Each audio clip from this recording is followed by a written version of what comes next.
Hey, welcome to the Tim and Gugabe podcast. This is your host, Tim.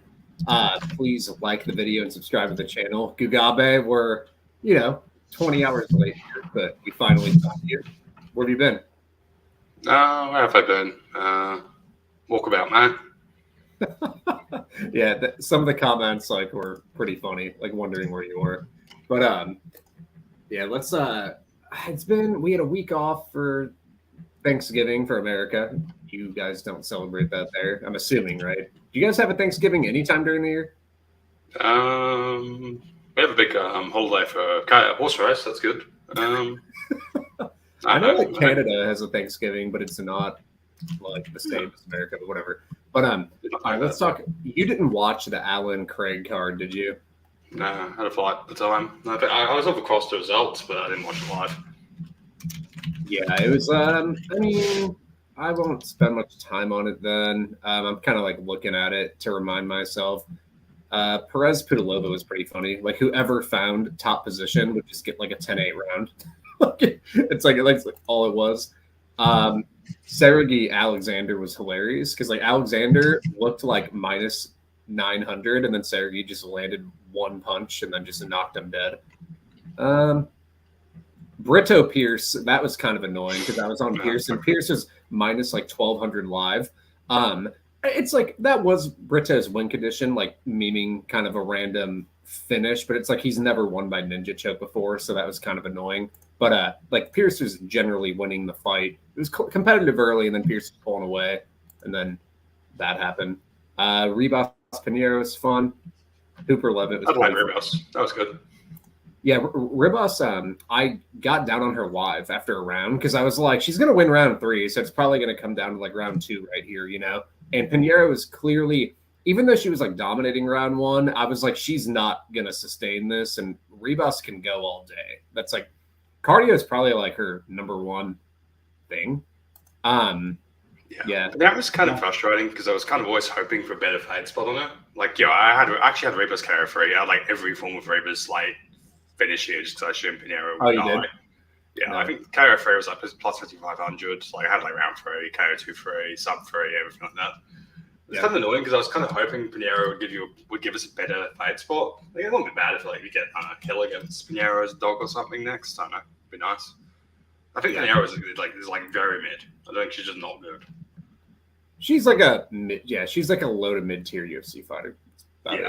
She's like a Waterson, you know. She's like whatever.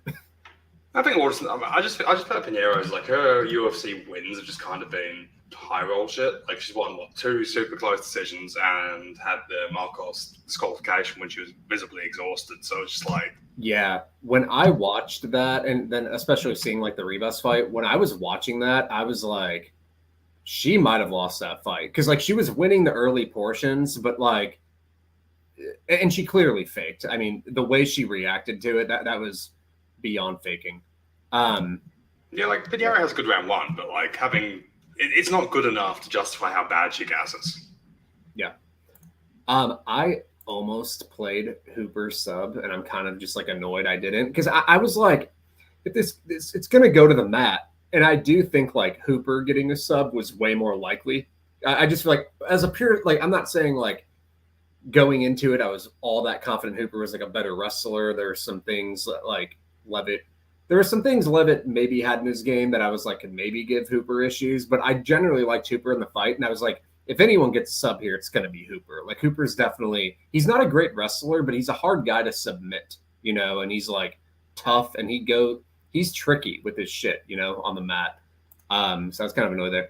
Morales, like, it was weird. Like, it was kind of what I expected. I was like, I just feel like Morales is like, just gonna win, but it will be competitive, and that's kind of what happened. You know, it's hilarious because I feel like he doesn't even like how do you even describe his skill set? He just stands in front of you and is like more physical than you.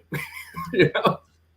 Yeah, again, I look at Morales, I just kind of see this trend in recent UFC prospects where just increasingly we're getting guys like that where it's just like, all right, they're a god athlete, but they're not good at anything. So it's just like but they're like immediately a top 10 fighter because they're literally freak athletes. But even here, it's just like, Matthews won round 1 on 2 scorecards, and most people probably would have said Matthews' actual best round was round 3. Yeah. I mean, I thought the line. I'm not saying Matthews is wrong, but like if you told me that Matthews had round 1 on 2 scorecards, he should have won that fight. Like I think round 1 Matthews is not a good card, but like round 3 was the best round. I can't really remember it. It's been so long. I remember thinking like, oh, Morales probably got 2. It's probably going to be like a 30, 27, 29, 28 type of deal. Like that's kind of how I thought. There's like a competitive round or 2. But there was like one clean round for Morales, and like it wasn't like any round Matthews won more than 55%, you know? Sure.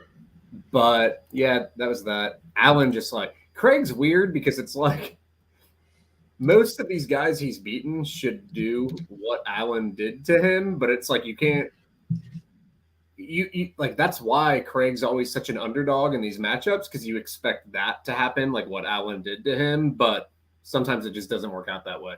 But yeah, that's about it. Let's go to the UFC Austin card. This is a really good card. Like, I mean, as far as like a fight night goes, one of the better ones I've seen in a while. Main event, really, really good main event. Like 2 really skilled guys, Tsarukyan and Benny Dariush. I like both guys too. Like I like their skill set. I like both guys. I've won some cash betting both of them. What do you think here overall? I think Dariush competes early, but I just think Tsarukyan's physicality and cardio just eventually win the fight for him. Like, again, I think Dariush definitely has a good fight for the first 2 rounds, but just there's a good chance the fight just falls away after round 3. It's like, yeah, unless Dariush finishes him, I just can't. I think price is about right, personally. I'll probably wait to see if I can pick up live Armin. Like, if I can pick up live Armin after a round, like evens or some shit. Seems like an obvious entry, but otherwise, I just can't see Dariush winning 4 and 5. At which point, like, it puts a real ceiling on him, in my opinion. I think the line is maybe a tad wide, but I do agree with like Tsarukyan favorite based on like youth, physicality, probably like durability edge as well. But it's weird though because it's like skill wise, is Tsarukyan really that much better? Like anywhere? Like, I mean, I don't think he is. Like, Dariush is probably one of the best skilled fighters in the sport. He gets fucking tired. He's an athlete. That's my view. Just, I think at a certain point, the cardio will just be the fight.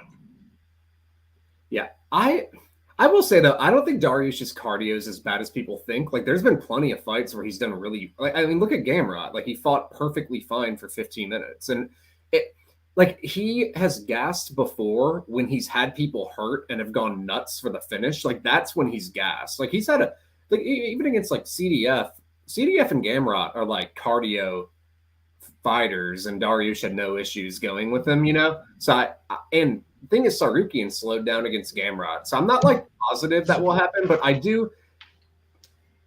I didn't like the way he got finished by Oliveira. I just felt like everyone always talks about how Dariush is like all fragile, but I feel like that didn't like. I felt like it was a little overblown, but that was a little scary with Oliveira. It is Oliveira, though, like literally the most dangerous fighter in the sport, arguably. But I don't know. I think the fight is probably going to be kind of competitive. So I'm like not interested in Tsarukyan. It's just like Dariush might be a better wrestler too. I mean, I would argue that Dariush did not look great in round 3 against CDF or against Gamrot. Like Gamrot, he pulled a knockdown out of his ass when otherwise. I think he was like plus 200 time knockdown from memory.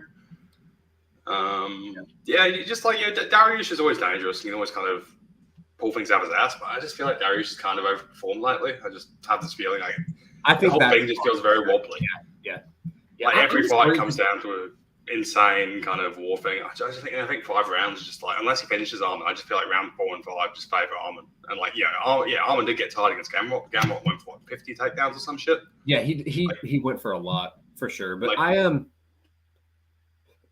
don't know. It's just like if I'm playing a minus 260, I want to be pretty confident you're better at skills in every area, and I'm not even sure he's better in any area, you know. Like I just think he's a better athlete, younger, more likely to have improved than Dariush. So like those are and the skills are close enough to those like things that those intangibles that Tsarukyan has. Like I'll favor him, but like minus 250 just seems a little minus 270 now. That just seems a little too much. I would say. I think I think the best way to play Tsarukyan is just like wait for a round or two, because I really do think Dariush is going to be competitive like at some point, like for a bit. Yeah, I agree. I think there's definitely a good chance you get Tsarukyan at like evens or something after a round, or you're after 2 rounds, and that'd be where I get in. But I don't know. I just feel like the cardio is just hard to beat. Yeah. The co-main event, Bobby Green and Jalen Turner. Turner's taking this on like a week's notice, right? Yeah, something like that. I think it was a weight cut. What do you think here?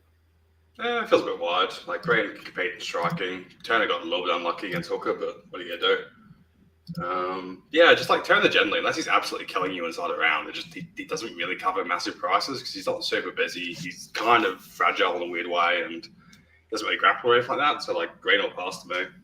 It is possible for Green just gets swamped, but like Green's pretty durable historically, so I feel like he's gonna be busier. Yeah, I think this is a clear dogger pass. Like I think the line's way too wide. I pick Green straight. I don't like if you pick Turner straight. I think that's totally fair. I almost did, but it's kind of the same thing as the Hooker fight. Like I know you kind of had some thoughts about that, but like I basically thought the line was similar. It was like -2 something for Turner. And I basically said, I think it's more closer to 50-50 than like 70% Turner. That's what I thought going into that fight. And that's what I think here.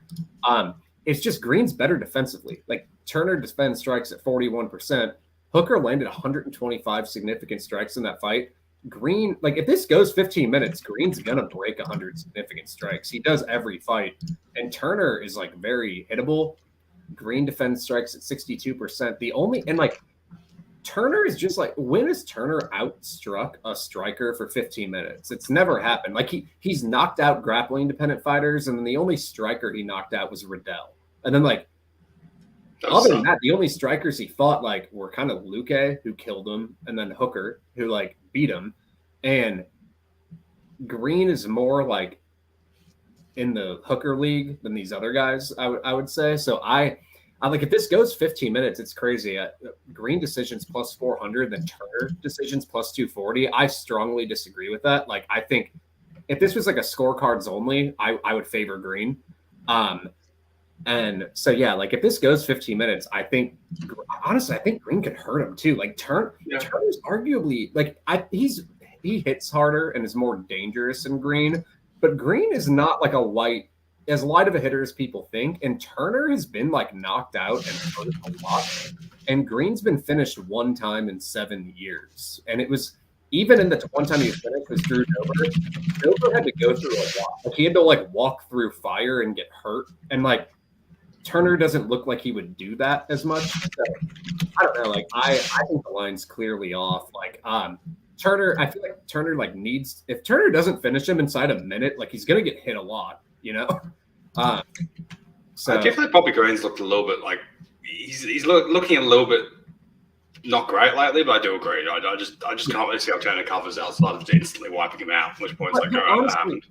I agree with that. Like I do think like there is some chance where like Green is a little over the hill, but the thing is, Hooker was looking more over the hill going into that fight than Green is now. And like Hooker was like, he got like hit. He ate a big head kick early, but then other than that, he beat the shit out of it. And like there's a cardio discrepancy here. Like Green's cardio is better. Turner was passed out. Yeah. If this if you're playing Turner, you better hope he gets that finish. Cause if he doesn't, like round 3 could get seriously ugly for him.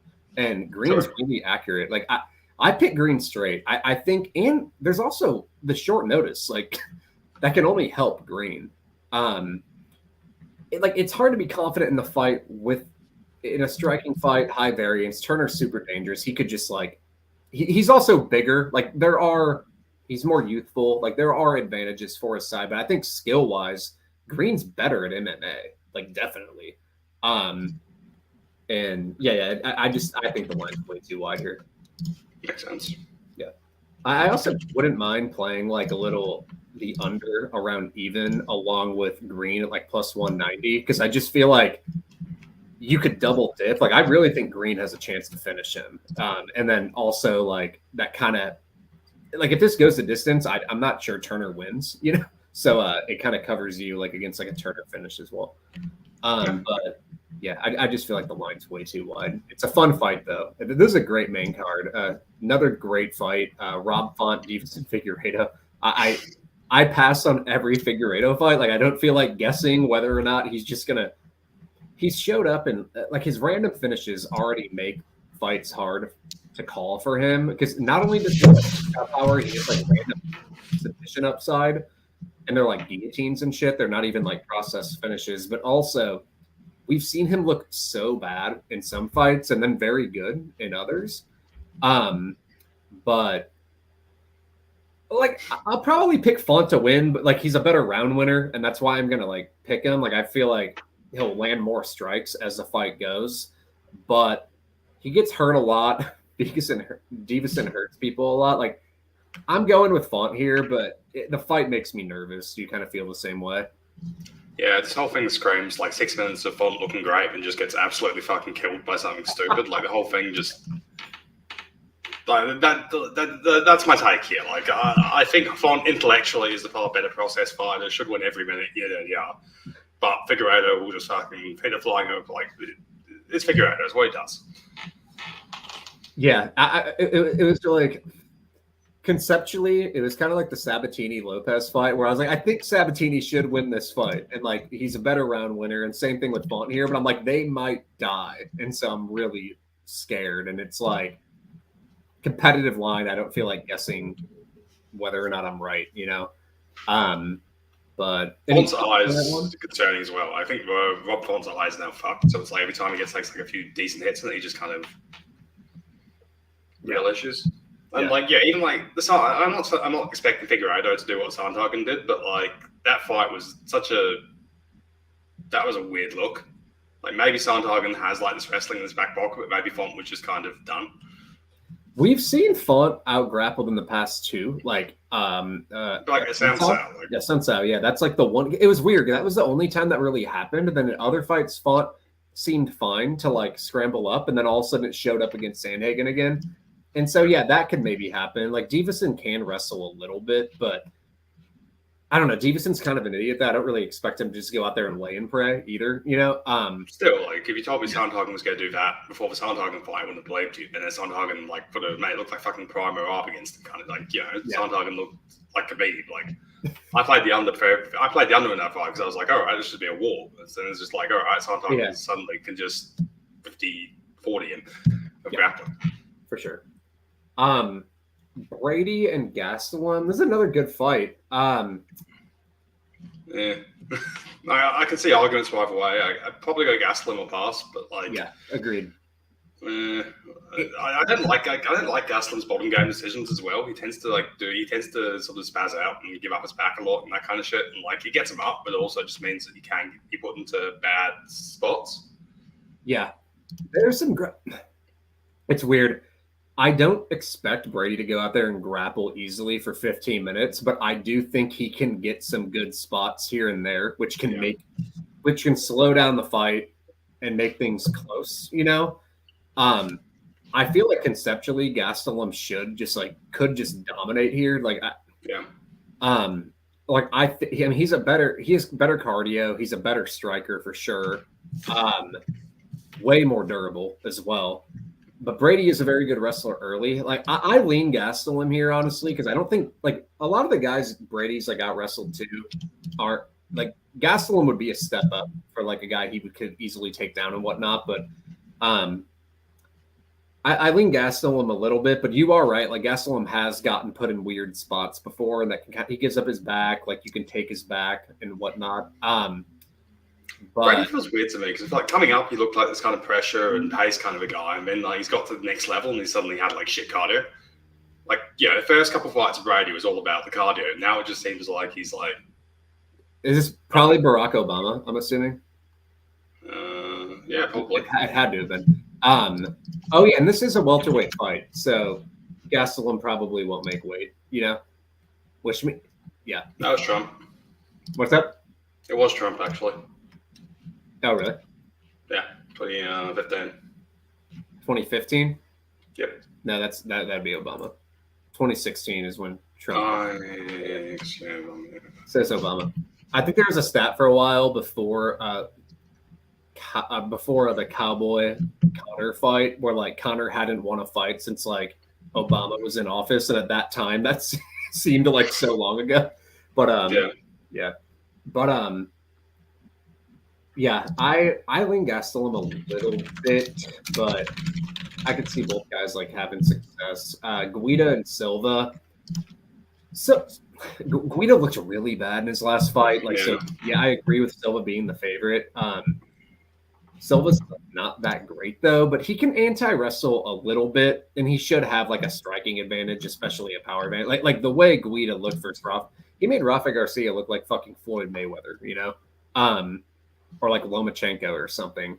So that wasn't good, but yeah, you got to kind of cheer for Guida though to get like a win. I feel like he probably doesn't have many fights left. Like he's got to be, what is he, like 42 now? How old is he? I think honestly, Guida live bet could just be there. I feel like if Guida looks bad, he looks bad, and then you can kind of get onto him, kind of thing. Yeah. Are there anything on the prelims you like? Selecki Close is kind of interesting. I feel like Close should probably beat him, but also I think Close has looked kind of mid since he came back from his injuries. Yeah, I need to take the grappling positions in that. But that's just like one of those fights. You got to look at like back takes and whatnot and see if they're there. What about this Horth Hardy fight? Like everyone is talking about it. I'll tell you my opinions, but did you tape it at all? Horth kind of a pace bully thing. Hardy, Machado seems like she's improved a bit, but also is kind of the Miller fight was the one thing, and Miller's kind of looks awful kind of thing. Yeah. I it's weird. Like I can't even describe Horth's like skill set on the feet. She's just like a low tempo striker. She's just big. And then I've never seen her like she always wins fights with top position, like in the regionals and stuff, but I don't think she's ever landed a takedown. It's like her opponents will fall over and then she gets on top. And so I kind of look at it and like honestly, she's also like slow and stuff and like just kind of like flat-footed. Like on the feet, I feel like Hardy, if she kind of did what in her last fight, like she can kind of move around and probably land. And she might be a better wrestler too. Like I think she's skillfully probably better than Horth, but Horth is a lot bigger, and that kind of scares me. I see a lot of people talking about Hardy's cardio, but Bay Malecki in that fight attempted 320 strikes. Horth in that last fight attempted like 120. Like the pace was so low, So they've trained together before. Like at plus money, I it's probably dog or pass, like Hardy in my opinion, but they're both like not good. Like I know Hardy looked improved, but I still don't think she's very good at MMA. Garcia Costa should be a lot of fun. Like that's just gonna like even from like a non-betting perspective, that should be a lot of fun. Kind of kicker versus boxer type of thing. Taylor Villa is kind of a weird one. Like, cause I feel like Villa's like weird. Like she hasn't fought in like 3 years almost, and even when she was fighting, it's like, what was her actual skill set? She seemed to have power for a woman, but apart from that, she like didn't have much of a bottom game, that kind of stuff. But also, I feel like Miesha Tate's comeback could just have been like smoke and mirrors, because like, Renault seems to have been the corpse when she fought. Then she got absolutely annihilated by what's her name? Who beats Tate the flyweight? Murphy? Old woman. Murphy, yeah. She completely embarrassed her. I got a feeling, that fight seems weird. Yeah, that seems like a tough one. Like Tate looked really bad versus Murphy. Like it's just like she doesn't have the best takedowns, and then if she gets stuck on the feet, she's not that good. Avila probably hits harder. I have to like think about it, but Tate could maybe land takedowns here, just because like I remember like Avila. Wasn't it like Eubanks who just like beat her on the mat? Like, I feel like something like that could happen, So it seems like a pretty like anyone could win type of fight. It was Tate as good as Eubanks on top of it. Is Tate as good as Eubanks is on top? Maybe that fight had like Villa spent like 5 minutes inside like 3 arm triangles. Tate's pretty good on top once she actually settles. Like she's actually heavy on top. It's just she can't always get it there. Like her takedowns aren't that good. That's her problem. Like when Tate's actually on top, I don't think she's bad. It's just her takedowns aren't good enough to get there. I just think Eubanks is also pretty good on top. That's my thing. It's just like Eubanks is like a plus grappler as long as she has gas tank. Yeah. her issue is kind of her gas tank. That seems like just like a split decision-y type of fight. Like I could see it like one round, Tate's struggling for takedowns and kind of gets hit on the feet a little bit. Another round, I could see her getting takedown, riding out the round. You know what I mean? Like, there's a lot of ways for each girl to just win a clean round. Yeah. But is there any other thing you like? Any props or anything? I think we look at the props, to be honest. Give me a second. Under and Turner Green looks okay. I think Green should like push a hard pace. And like if Turner's -240 and -2 billion, it's like logically Turner kind of has to be favored to finish. I feel like Turner sub is always too favored, but I have been stung by that so many times now. So it's like I just don't think Turner can actually manufacture actual subs. Like it's all club sub, which means like it's always stupid when it's KO and sub at the same price. Yeah, the Turner Green fight, like I agree with the under too, because it's like if I play an under, I want to be confident a lot of strikes will land. There's nothing more frustrating when you play an under and then you have like a 40 strike apiece striking match where like every single fight Green lands like hundreds of strikes. And if you look at like Green's fights are just high pace. Like that's just how he fights. And then Turner's very dangerous and he's very hittable too. And then he's dangerous as well. Like I want Turner to be getting hit a lot and also to maintain that danger, just like that increases the chance of the under happening. And Turner landed like 100 significant strikes versus Hooker, and Hooker landed 125. Like that, I want hundreds of strikes to land, you know, and I do think that will happen. The thing is, I'm not sure. I'm not sure Turner land. Like I don't think Turner's going to land 100 significant strikes here. Like Green's very good defensively, and that's the issue. Is like I don't know if Turner finishing this fight is as likely as people think. So maybe that's why I think the under isn't the best move. Like I don't know. Like I'd almost wrap. I just like Green more. I like Green. Yeah. I like Green more than the under, like because I think he's going to win. I just think if money line's correct, the under should be more juiced. So that's kind of my logic. Like, I just don't think the money line is correct, though. You know. I definitely don't. I don't think Turner decision should be anywhere near the price it currently is. That's. I like Green decision at +400. I just feel like if this goes the distance, I favor him to win. Like. Also, if there's a significant strike prop, like there's those a lot, like who lands more significant strikes, you can sometimes find those on books. Like I would play that like for sure on Green, and it would probably be like even money or something. He outlands everybody. Like even against Dober, he doubled them up, you know. Yeah, but all right, that's everything. A little shorter this week, and then I think we have like what would have been the UFC Shanghai card, but it got moved, and then we have the Covington Leon fight. What do you think about that fight? Just like Covington hasn't fought in a while. And, like, kind of think Edwards has kind of built himself into this sort of pressure, into the sort of pretty good at stopping wrestlers building on him. Yeah, but also Covington's probably not going to have the knee issues that Usman had, which helped set him up for it. I mean, I'd probably Covington or pass. Like, I take Dom Covington or pass. I feel like Edwards probably win, like an Edwards win is probably close. Well, I feel like Covington could actually like sprint away with it, kind of a thing. But also just the sheer, we haven't seen Covington. How long was the last time Covington fought? Masvidal, like 2 years ago, or however. He's 35 years old. And he's had 2 years off, and he was like, and when you're Covington, like your style is so based on your athleticism and your pace. Like Covington could just rock up and look a little bit depleted, and suddenly his whole thing doesn't work. I like Royval at +170 against Pantoja. I think Royval was clearly the side the first time. I'd have to rewatch the fight. It's weird though. Like Pantoja got like a mirror. Pantoja was like absolutely off the charts live betting and just got the back kind of situation. Like this possibly does it, but like I don't know. Pantoja just feels so shaky these days. Like, I just can't. I don't know. It's weird. I always thought that about Pantoja, but then that Moreno fight was like really impressive. How he just like. Because I thought early in the fight, I was like, he's done. And then he just like out hustled him. You know what I mean? Like he looks like he's like, but he looked like he was tired. And then he just like keeps fighting and getting the back and like, you know.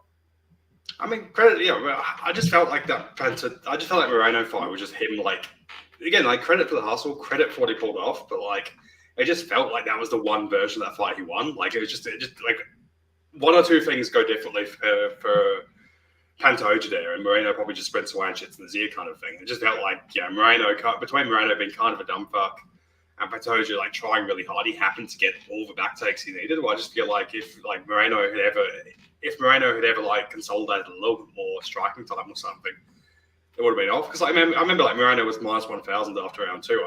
I don't think that was that inaccurate. I just feel like credit to Pantoja for pulling it off, but like I just don't think Pantoja been like. You reschedule Moreno Pantoja tomorrow, and I think Moreno wins it like 75-80% of the time. Like I just felt like we got the one version where Pantoja pulls it off. Yeah, I'd have to think about it more, but Gary Luque will be funny given like what's happened in the last couple of days with him. That's like all over social media right now. It's actually decent. That's a decent card actually. Even you land with yeah. Every single fight on it is like pretty. Like I'm interested in, Yeah, pretty interesting. Yeah. Okay. Well, I'm gonna roll. We will be back next Monday, hopefully on time this time. I will leave that up to Gugabe to decide if we're on time. But have a good one. I will. We'll see you all next week. Thanks for listening, everyone. Thanks, Gugabe. Gotcha. Bye. Bye.